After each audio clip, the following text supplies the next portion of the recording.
Hi అండి, అందరికీ నమస్కారం అండి. చిట్టి ముత్యాల బిర్యానీ అండి.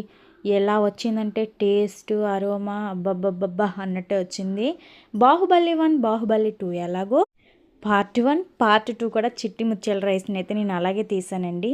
సెకండ్ వీడియో కూడా మీరు తప్పకుండా చూడాలి. కంప్లీట్ వీడియో చూడాలి కదండి. ఈ ప్లేట్లో ఉండేటువంటి మసాలాలన్నీ మీరు పౌడర్ చేసేసుకోవాలండి ఫైన్గా. నాటు గులాబీ ఆకులైతే కంపల్సరీ వేసుకోవాలండి. చాలా బాగుంటుంది. టేస్ట్ అండ్ అరోమా స్మెల్ అయితే అదిరిపోతుంది. ఒక డబ్బాలో స్టోర్ చేసేసుకుంటే ఎప్పుడైనా మీరు బిర్యానీ కావాలి అన్నప్పుడు బిర్యానీ మసాలా అనేది మీరు యూస్ చేసుకుంటే సరిపోతుందండి.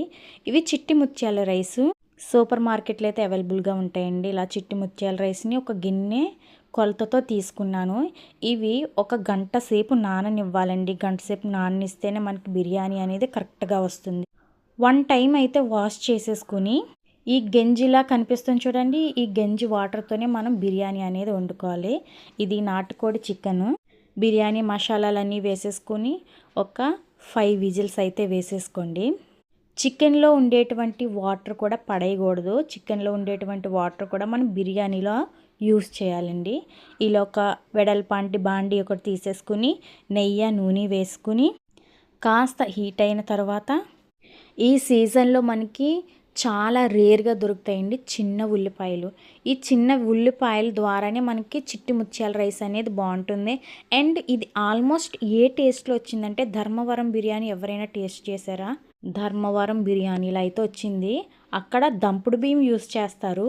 ఇక్కడ నేనైతే చిట్టి ముత్యాల రైస్ అనేది యూస్ చేశానండి. చిన్న ఉల్లిపాయలు అనేది వేయించేసుకోవాలి. బాగా వేయించకూడదు. ఏంటంటే బిర్యానీలో వాటర్ వేస్తాం కదా, వాటర్ ద్వారా ఈ ఉల్లిపాయలు అనేవి ఉడికిపోతాయండి. అలానే పచ్చిమిరపకాయలు, ఎండుమిరపకాయలు కూడా వేసేసుకుని బాగా వేయించేసుకోండి. ఫ్రెష్ అల్లం వెల్లుల్లి పేస్ట్ వేసేసుకుని పచ్చివాసన పోయేంత వరకు వేయించుకోండి. ఈ బిర్యానీలో ఆల్మోస్ట్ మరీ వేగకుండానే ఉండాలండి. చిక్కడి పెరుగు బాగా గిలక్ కొట్టేసుకుని పెరుగును కూడా వేసేసుకోండి. పార్ట్ 2 వీడియో కూడా చూడండి. కంప్లీట్ వీడియో ఉంటుంది. గుప్పెడంత కొత్తిమీర, గుప్పెడంత పుదీనా కూడా వేసుకుని ఒకసారి అయితే కలిపేసుకోండి.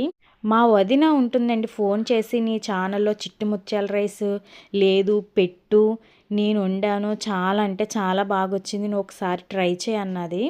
సరిపడా ఉప్పు కూడా వేసేసుకుని, పసుపు వేసేసుకుని, కారం వేసేసుకుని మనం చేసుకున్న మసాలా అనేది వేసేసుకోవాలండి.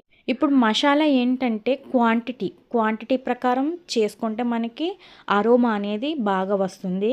ఇలా మనం ఉడకబెట్టుకున్న చికెన్ కూడా వేసేసుకుని ఒకసారి మొత్తంగా కలిపేయండి. పార్ట్ 2 వీడియో కూడా చూడండి.